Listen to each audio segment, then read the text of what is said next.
A ranch owner gave an old mare to a wanderer as a joke, but lived to regret it. Colonel William Thompson burst into laughter when the young wanderer asked for work on his ranch. The robust 62-year-old man never missed a chance to humiliate those he considered beneath him, especially in front of his ranch hands. "You want work?" He laughed loudly, adjusting his leather hat. "Then take this useless mare as a gift." He pointed to a faded grey mare limping near the corral. Michael Roberts swallowed the humiliation dryly. At 35, the unshaven man in worn clothes had faced worse since losing everything in the great flood that devastated his hometown in rural Kentucky. His tired eyes studied the mare carefully as the other workers laughed along with the boss. "I accept," he said simply, walking toward the animal. "You accept?" William laughed even louder. "That mare isn't even fit for glue. She's over 20 and can barely stand. But if you want this dead weight, take her. At least I won't waste feed on her anymore." Michael ran his hand along the mare's neck, feeling the rough texture of her coat. The animal looked at him with sad eyes, as if understanding her own plight. Something in that gaze touched the man's heart deeply. He led her slowly away from the ranch, the cruel laughter echoing behind him. What Colonel William didn't know was that Michael had graduated as a veterinarian from the University of Kentucky 15 years earlier. He had built a thriving clinic in his hometown, inherited from his father, also a respected vet in the region. But the devastating flood took everything: the clinic, his home, his equipment, and most painfully, all the documents proving his professional qualifications. For 3 months, Michael tried to rebuild his life, but without papers and with the town in ruins, no one believed in his credentials. The bureaucracy to reclaim his diplomas would be long and costly. Money he didn't have. He decided to leave in search of work, but his haggard appearance inspired no trust. That first night, camped near a creek, Michael carefully examined the mare by firelight. She had wounds on her legs, clear signs of malnutrition, and severe joint inflammation that explained her difficulty walking. But her eyes still shone with life, and Michael realized that despite her age, this animal still had much to offer. He began treatment immediately, using knowledge from memory and medicinal herbs he found along the way. He prepared a mixture of arnica and comfrey leaves for the inflammation, gave targeted massages to her atrophied leg muscles, and created a diet based on nutritious plants native to the area. Dear listener, if you're enjoying the story, please like and subscribe to the channel. It helps us newcomers a lot. Now back to the tale. The mare, whom Michael named Hope, began showing signs of improvement after 2 weeks of dedicated care. Her coat regained its shine, her limp lessened, and she had more energy to eat. Michael discovered an old brand burned into her right hind leg, nearly faded by time and neglect. Meanwhile, at Thompson Ranch, things weren't going well for the colonel. His best mares began showing strange symptoms: loss of appetite, weak legs, and blotchy coats. The town vet, Dr. Wilson, couldn't diagnose the problem after multiple visits, and the animals worsened by the day. "I don't understand, Colonel," said Dr. Wilson, scratching his bald head. "The tests show nothing specific. It might be some kind of poisoning, but I can't pinpoint the source." William Thompson paced nervously through the stable, watching his precious animals waste away. His ranch was known throughout the region for the quality of its horses, and his reputation was at stake. He had invested a fortune in modernizing the stables and purchasing high bloodline breeding stock.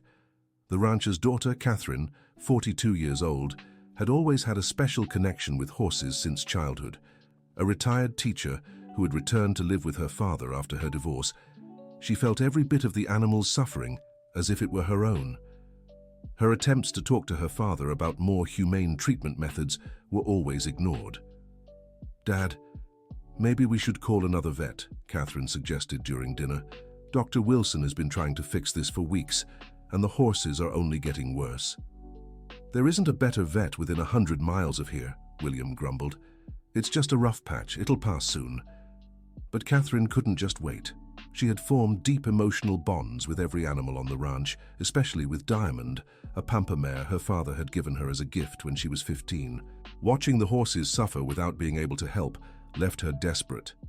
During one of her walks around the property, Catherine overheard the ranch hands talking about a wandering man who had healed an old mare near the creek. At first, she paid no attention to the rumor, but when she learned it was the very mare her father had mockingly given away, her curiosity was piqued. "Old Joe," she called to the ranch foreman, "is it true this story about the stranger's mare?" Joe, a 65-year-old man who had worked on the ranch for over 3 decades, nodded with admiration. "Yes, Miss Catherine. I passed by there yesterday and barely recognized the animal. She was strong, her coat shining in the sun. Never seen anything like it. That mare was nearly done for, and now she looks like she's been given a new life." Catherine's heart raced. Maybe there was hope for the ranch's horses. Against her father's wishes, she decided to seek out this wanderer. She couldn't stand by while the animals she loved continued to suffer. The next morning, Catherine set out early on her personal mare, Moon, following Joe's directions. The sun was just rising when she reached the makeshift camp near the creek. What she saw left her amazed. The mare she remembered as a near-death animal now grazed peacefully, her grey coat gleaming under the golden morning light. Michael was preparing a mixture of herbs when he heard the sound of hooves approaching. He looked up and saw an elegant woman with brown hair tied in a ponytail, riding a beautiful bay mare. He immediately recognized the worry in her expression. "Good morning," Catherine said, dismounting. "My name is Catherine Thompson. I'm Colonel William's daughter." Michael tensed, remembering the humiliation he had endured. But there was something different in the woman's demeanor, a kindness that contrasted with her father's arrogance. "I came to talk about the ranch's horses," Catherine continued, watching Hope with admiration. "They're sick, and no one can figure out what's wrong. I heard you healed this mare. Is it true?" Michael hesitated. Part of him wanted to send the colonel's daughter away, but when he looked at Hope, who approached Catherine gently, his compassion won out. The animal seemed to recognize the woman's kindness. "Yes, it's true," he finally answered. "But I don't know if your father would approve of my help considering how we last parted." Catherine flushed with shame, remembering her father's behavior. "I know my father was cruel to you, but the horses aren't to blame. They're suffering, and I can't just ignore it if there's a chance to help them." Michael studied the woman's face, seeing sincerity in her eyes. Hope approached her and allowed herself to be petted, something she rarely did with strangers. "I can take a look," he finally said, "but I can't promise anything without seeing the symptoms myself." Catherine felt immense relief. She described in detail the symptoms she had observed: loss of appetite, progressive weakness, spots on the coat, and an apathetic behavior that wasn't typical of the animals. "From the symptoms you described, it could be poisoning from some plant," Michael analyzed. "Have you changed anything in their diet or pasture recently?" "Yes," Catherine exclaimed. "My father opened a new pasture last month, an area that had been closed off for years." Michael shook his head, already suspecting the cause of the problem. "There's probably some toxic plant growing in that area. Without analyzing the site, it's hard to identify which one, but I might have an idea if I take a look." Catherine bit her lip, worried. "The problem is convincing my father to accept your help. He's very proud and hates admitting he was wrong," Michael finished without bitterness in his voice. They fell silent for a moment, watching Hope graze peacefully. The mare had become a living symbol that healing was possible, that there were no lost causes when knowledge and dedication were present. "Let me try talking to him," Catherine said. "Maybe if I don't mention it's you—" "No," Michael interrupted. "I don't want help based on lies. If he accepts, it has to be knowing who I am." Catherine admired the man's integrity. It was rare to find someone who prioritized honesty over convenience, especially in his position. "Then I'll be direct with him," she decided. "The horses are more important than pride." When Catherine returned to the ranch, she found her father in the stable, watching with growing concern the state of their animals. Diamond, his daughter's favorite mare, could barely stand. "Dad, I found someone who can help," Catherine said, trying to keep her voice steady. "Another vet?" William asked without taking his eyes off Diamond. "The man who took our old mare. He healed her completely, Dad. She's strong and healthy now." William's face hardened immediately. "That good for nothing? Have you lost your mind, Catherine? He's nothing but a fraud. Dad, look at the horses. Catherine raised her voice, something rare for her. They're dying, and you're more worried about your pride than their lives. William turned to his daughter, surprised by her firmness. He said it could be poisoning from some plant in the new pasture. It makes sense, Dad. The symptoms started right after you opened that area. For a moment, William seemed to consider the possibility, but his pride spoke louder. I won't humiliate myself asking for help from that nobody. Dr. Wilson will handle this. When, Dad? When all the horses are... Catherine couldn't finish the sentence. Tears welled in her eyes as she watched Diamond struggling to stay on her feet. That night, Catherine couldn't sleep. She got up several times to check on the horses, and with each visit to the stable, the situation seemed worse. By morning, she had made a decision that would change everything.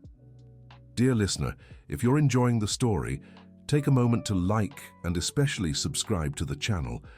It helps us a lot as we're just starting out. Now, continuing.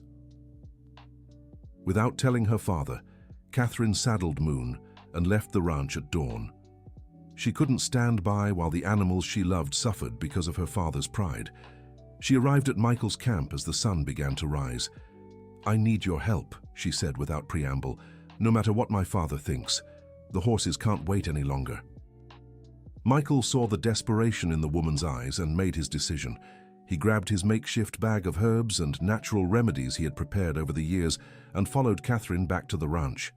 When they reached the stable, Michael immediately began examining the animals. His professional experience, dormant but not lost, fully awakened. He observed the symptoms, checked the horses' mucous membranes, and asked technical questions that impressed Catherine. It's poisoning from field fern, he diagnosed after examining 3 horses. A very common plant in pastures that have been closed off for too long. It spreads quickly and is highly toxic to equines. How can you be sure? Catherine asked. Michael pointed to specific spots on the animals' coats and explained how the toxin affected the horses' nervous and digestive systems. His knowledge was clearly deep and specialized. The treatment needs to start immediately, he said. I'll need some specific ingredients, and someone needs to remove all the fern from the contaminated pasture. Catherine nodded vigorously.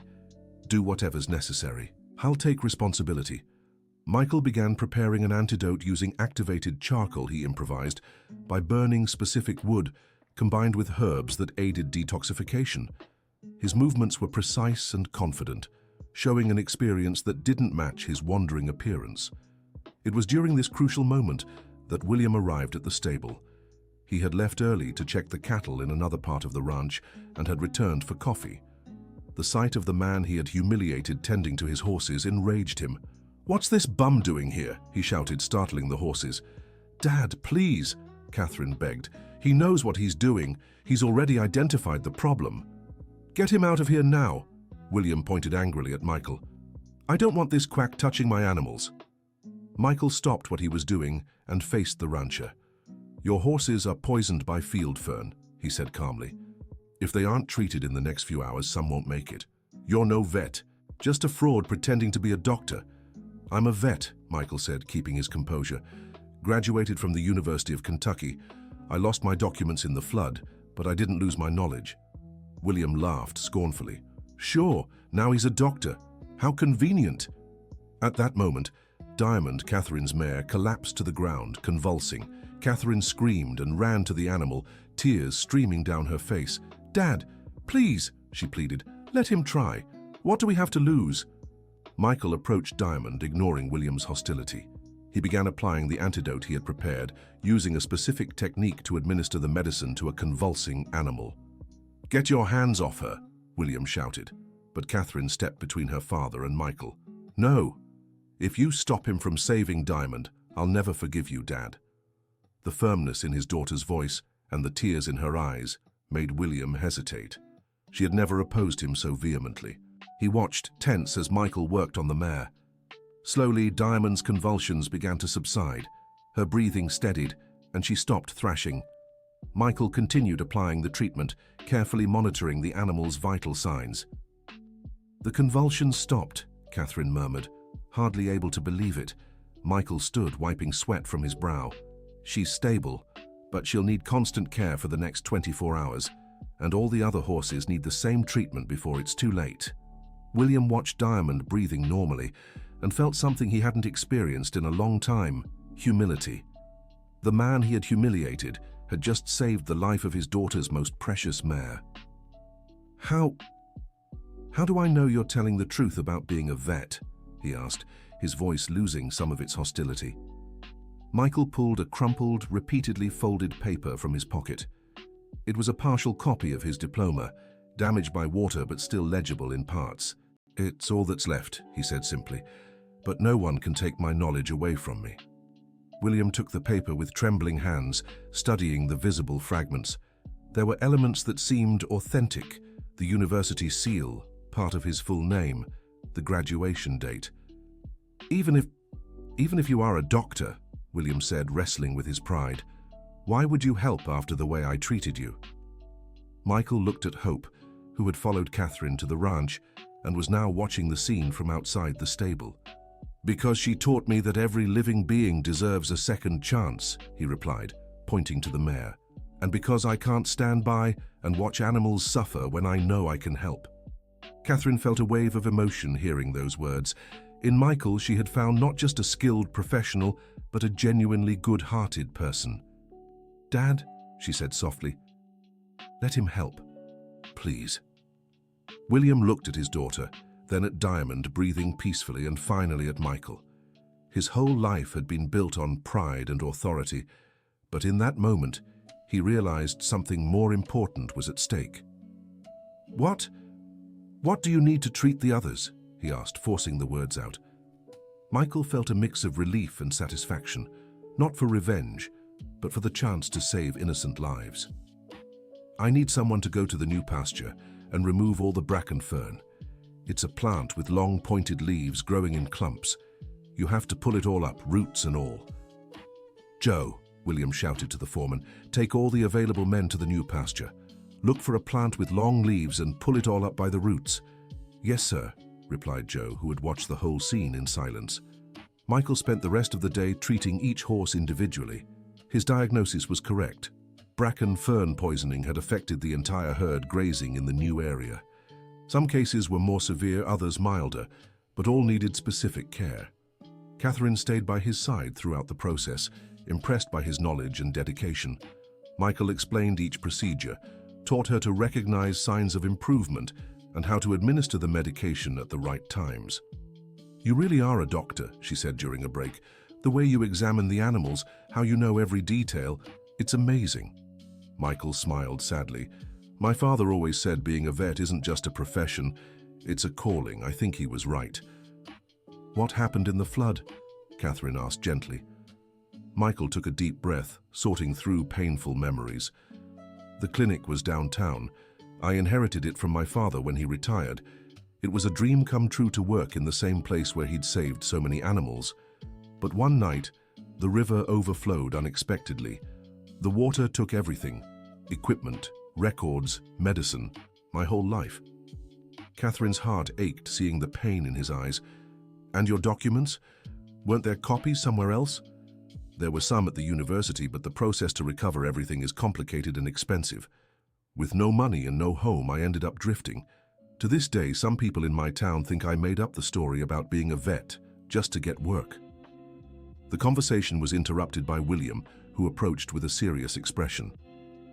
During the hours Michael had spent tending to the horses, the rancher had reflected deeply on his actions and conclusions.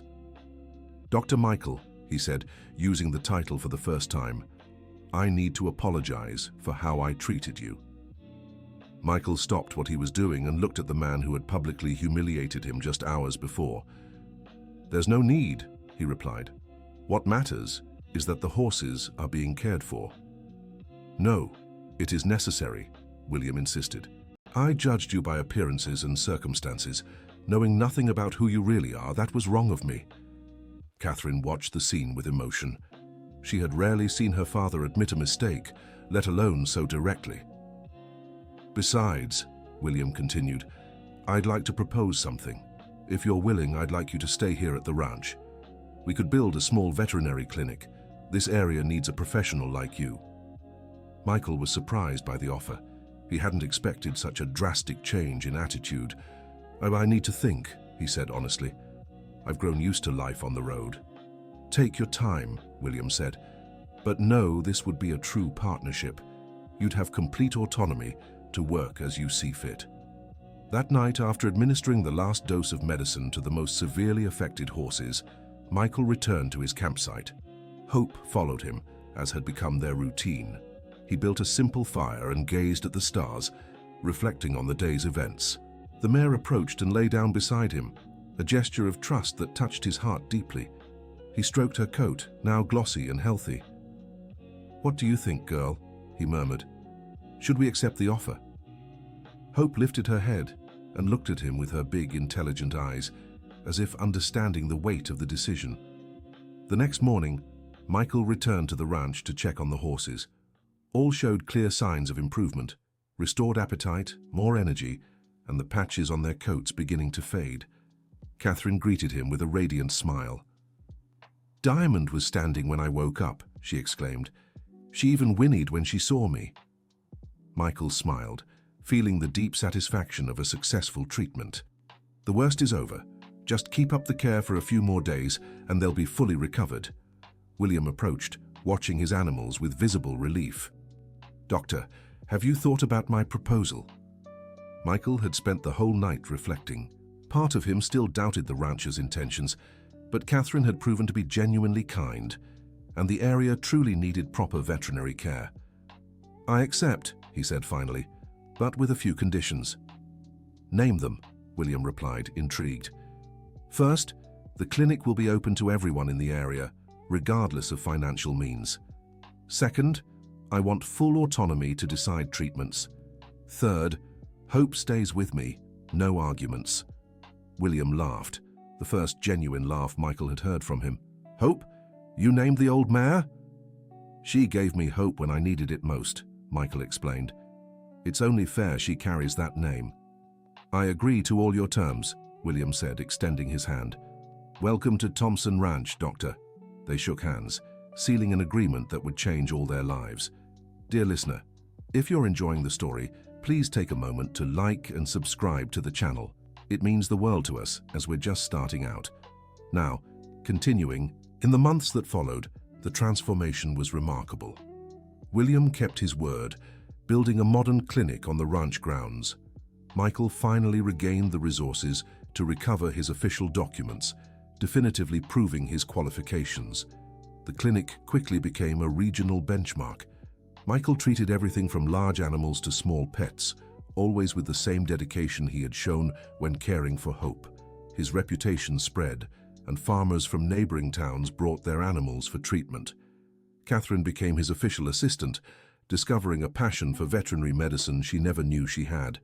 She enrolled in a technical animal health course, determined to be more useful at the clinic. "I never imagined I'd enjoy working with animals so much," she confessed during a break between appointments. "You awakened something in me I didn't even know existed." Michael smiled, watching her skillfully apply a bandage. "My father always said those with a gift for caring for animals discover it sooner or later in life." The relationship between Michael and William also evolved in a surprising way. The rancher, who had been humble enough to admit his mistake, began showing a more human side in his dealings with the workers. "Doctor," William said one morning, "I want you to know you didn't just save my horses. You made me realize I've been unfair to a lot of people." Michael was examining a newborn foal when he heard the rancher's words. "How so?" "Well, I always judge people by their appearance or social standing. With you, I learned that's a terrible mistake. I started treating my workers with more respect, and the difference is noticeable." It was true. The ranch hands had noticed the change in their boss's attitude. Old Joe, the foreman, remarked several times how the work environment had improved. "The colonel's different," Joe told Catherine. "More human, you know? Before, he'd just bark orders. Now he asks for our opinions, treats us like people. But the biggest transformation happened with Hope. The mare, once dismissed as worthless, turned out to be a true gem." Through research on her brand, Michael discovered she had been a racing champion in her youth, descended from a noble line of Arabian horses. "No way," Catherine exclaimed when Michael showed her the documents he'd found about Hope's lineage. "She's the daughter of Golden Thunder." Golden Thunder was a legend in the equestrian world, an Arabian horse that dominated races in the 90s. His descendants were highly prized by breeders across the country. "And that's not all," Michael said, barely containing his excitement. "She's pregnant." The silence that followed was absolute. Catherine's eyes widened as she processed the news. Pregnant? How? When? Michael explained he'd discovered the pregnancy during a routine exam. Due to her age and weakened state when she first arrived, the signs had gone unnoticed at first. "The father is probably Storm, the Arabian stallion from the neighboring ranch," Michael said. "She must have escaped and met him before being abandoned here." William walked in just then and caught the tail end of the conversation. "What are you two talking about?" "Dad, sit down," Catherine said, still in shock. "Hope is pregnant, and she's the daughter of Golden Thunder." William sank heavily into a nearby chair, processing the news. The mare he'd dismissed as worthless was worth a fortune and carried a foal inside her that could be worth even more. "My God," he murmured. "What have I done?" Michael stepped closer, seeing genuine regret in the rancher's eyes. "You gave me a second chance at happiness," he said simply, "and you gave her a chance to prove her worth." "But the foal, if she's really Golden Thunder's daughter and pregnant with Storm's, that foal could be worth hundreds of thousands of dollars." Michael shook his head with a smile. "The value isn't in the money, Colonel. It's in the life she'll bring into the world." Catherine watched the interaction between the two men, deeply moved. Michael had a unique ability to see what truly mattered in life. "Regardless of the price," Michael said, "I want you to know that Hope isn't for sale. She's family to me now." Colonel William stood and stepped closer to Michael. "Doctor, I don't want to buy her from you. I want you to consider this. Half of all profits from her future foals will be yours. It's the least I can do after how I acted." Michael was surprised by the offer. He hadn't expected anything in return for caring for Hope, but he recognized the fairness of the proposal. "I accept," he said, "but on one condition. Part of the profits will be used to provide free veterinary care for needy families in the area." "Agreed," Colonel William replied without hesitation. "You have my word." Hope's pregnancy became the most anticipated event on the ranch. Michael monitored her carefully throughout, ensuring she received the best nutritional and medical care. Catherine immersed herself in the process, learning about equine gestation and neonatal care. Her passion for veterinary medicine grew by the day. "Dr. Michael," she said one afternoon as they watched Hope grazing peacefully, "I've made up my mind. I want to go to veterinary school." Michael smiled, unsurprised by her decision. "I think that's an excellent choice. You have a natural gift for it. But I'm already 42. Don't you think it's too late?" "It's never too late for a fresh start," Michael said, reflecting on his own journey. "I had to start over at 35 myself. Age brings experience, not limitations." Catherine's plan to attend college initially met resistance from Colonel William, who saw no need for a woman her age to return to school, but the transformation he'd undergone made him reconsider. "If this is what you want, my dear, I support you," he said during dinner. "I've wasted too much time trying to control people's lives. I won't do it anymore." Tears of joy welled in Catherine's eyes. For the first time in years, she felt her father's full support in pursuing her dreams.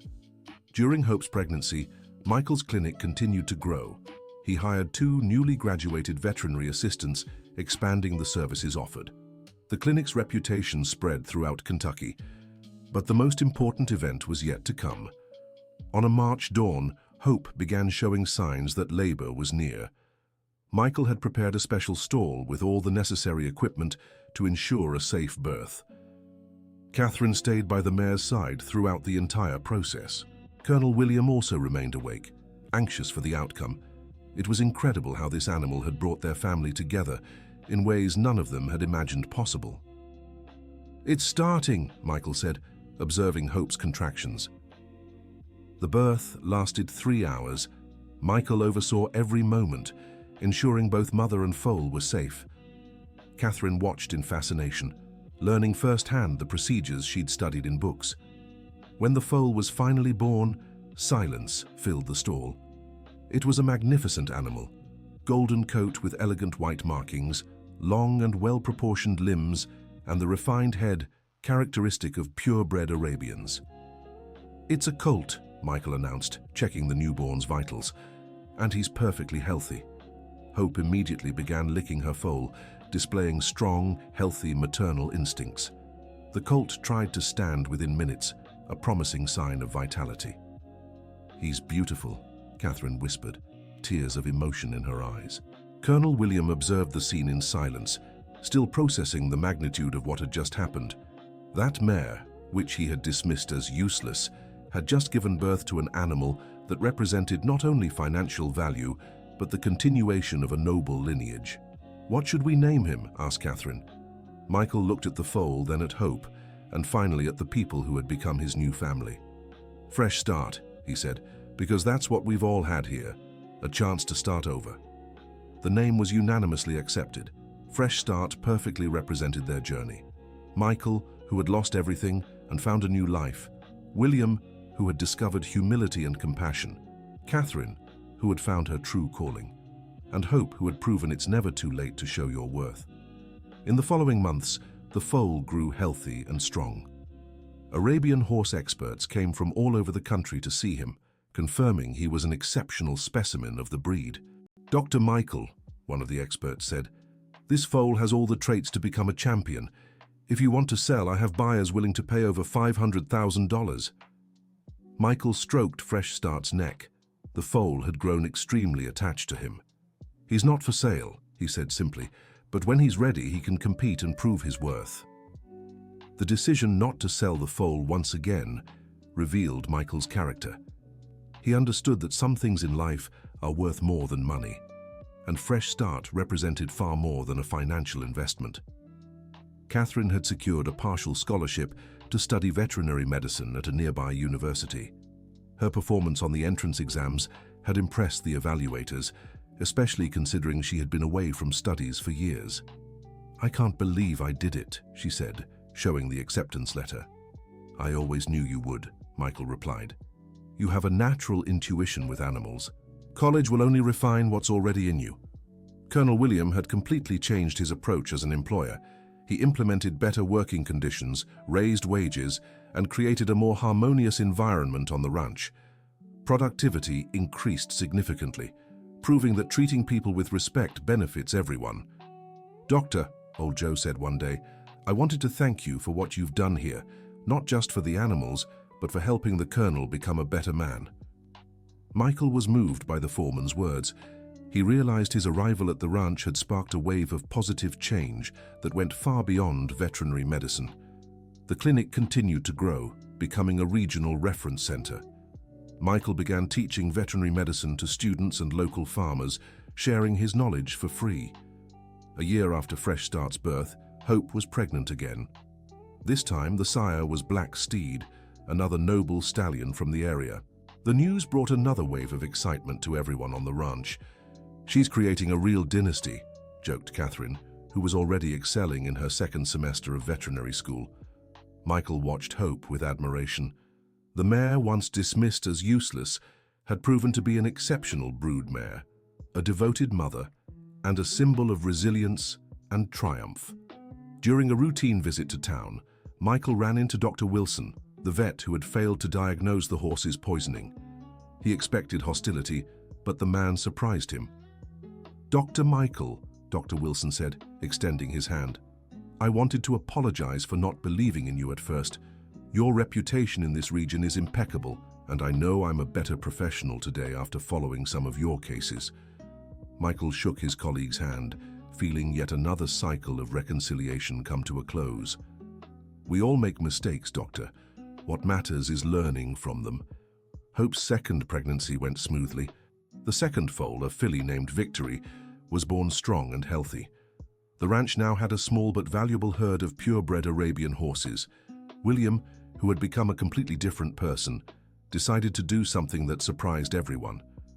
During a celebration at the ranch to honor Victory's birth, he made a public announcement. "I want everyone to know," he said, addressing the employees, neighbors, and friends present, "that Dr. Michael is much more than a business partner to me.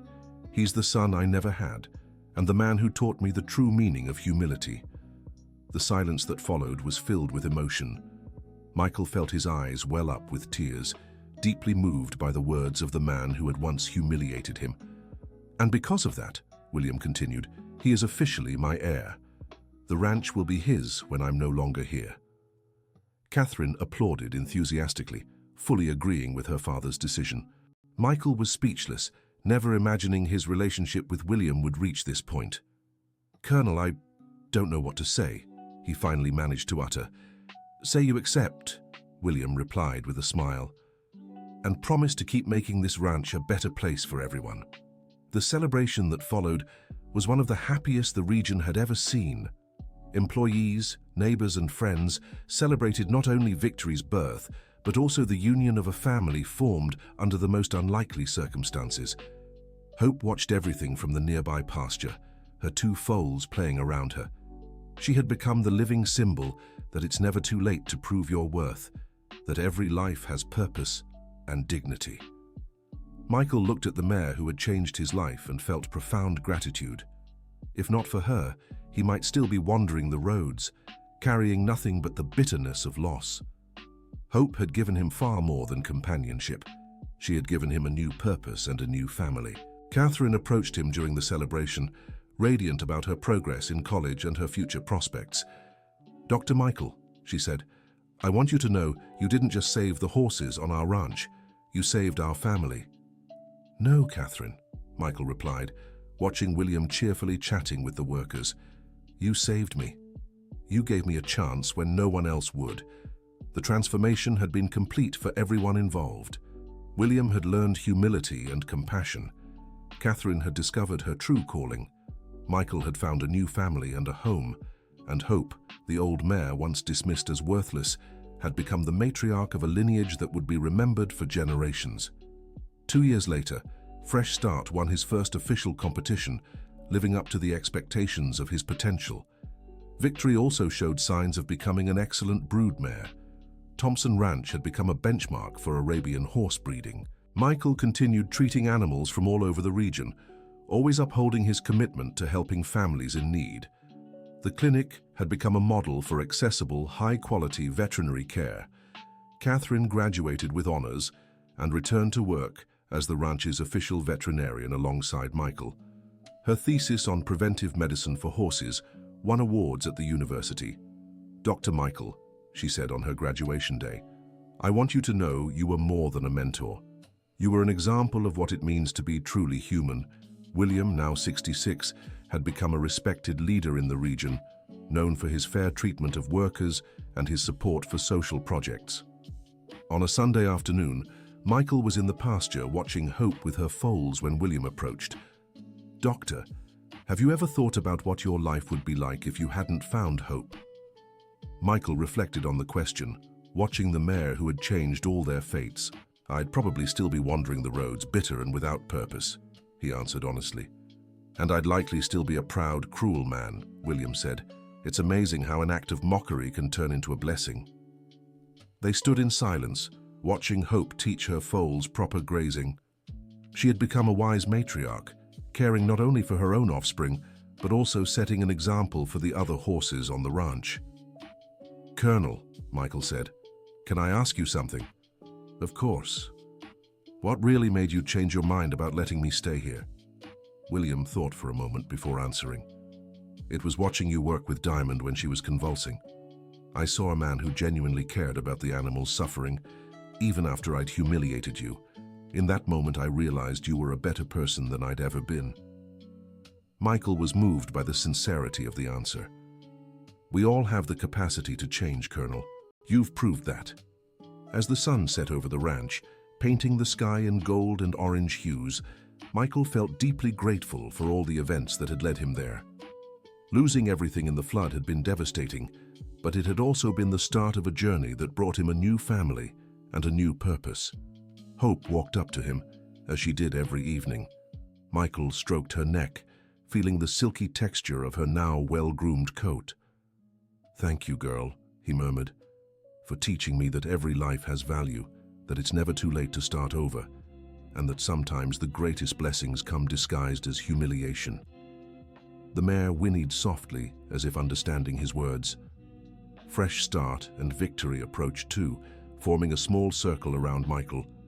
Catherine and William watched from a distance, moved by the scene that represented everything they had achieved together, a family united by love for animals and mutual respect. When darkness finally fell, everyone returned to their places. The horses to the comfortable stable, Catherine to her home on the ranch where she studied for her graduate degree, William to his porch where he liked to reflect on the changes in his life, and Michael to his small house near the clinic where he planned the next day's appointments. But before sleeping, Michael always took one last look at Hope, making sure she was well and comfortable. It was a ritual he never skipped, a way to silently thank the mare who had transformed his life. That night, as he gazed at the stars through his window, Michael thought about the extraordinary journey he had lived. From successful veterinarian to homeless wanderer, from humiliated man to respected professional, from loner to member of a loving family. It had all started with an act of mockery, a proud rancher giving an old mare to a drifter as a form of humiliation. But what William hadn't known was that he was planting the seed of a transformation that would change all their lives. Hope had been the catalyst for everything. Through her, Michael rediscovered his calling and found a new family. William learned humility and compassion. Catherine discovered her true passion, and an entire ranch became a fairer, more harmonious place. The next day, a journalist from a specialized agricultural magazine arrived at the ranch. He had heard Hope's story and wanted to write a feature about the transformation of Thompson Ranch. "Dr. Michael," said the journalist, "how would you summarize this story for our readers?" Michael thought carefully before answering, watching Hope grazing peacefully with her foals. "It's a story about second chances," he finally said, "about how what seems like the end can actually be a new beginning, about how humility can transform hearts, and how every life has value regardless of age or circumstances." The journalist wrote down his words, impressed by the depth of his answer. "And the mare? What was her role in all this?" Michael smiled, looking at Hope with affection. "She was our teacher. She taught us that we should never give up, that there's always hope for those willing to fight, and that sometimes the greatest blessings come disguised as challenges." The article was published a few weeks later under the title, "The Mare That Taught a Ranch to Start Over." It became one of the magazine's most read pieces, inspiring hundreds of people across the country. Letters began arriving at the ranch from those who connected with the story. Other professionals who had lost everything and started over, ranchers who reconsidered their attitudes toward workers, and young people inspired by Michael's example to pursue veterinary medicine.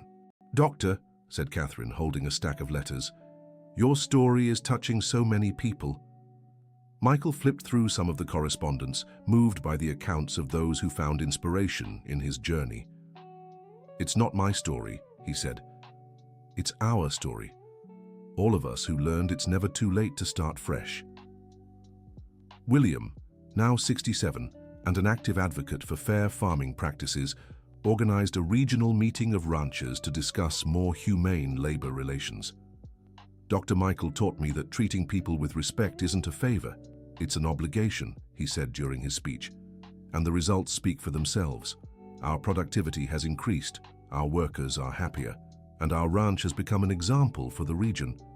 The meeting was a success, leading to the formation of an association of ranchers committed to fair labor practices. William was elected president, an irony given his past attitude. During one of the association's meetings, a younger rancher asked William what had been the exact moment of his transformation. "It was when I saw a man I had humiliated saving the life of my daughter's most precious mare," he answered without hesitation. "At that moment, I realized my arrogance had blinded me to people's worth." The story of Thompson Ranch became a case study in veterinary medicine and farm management programs.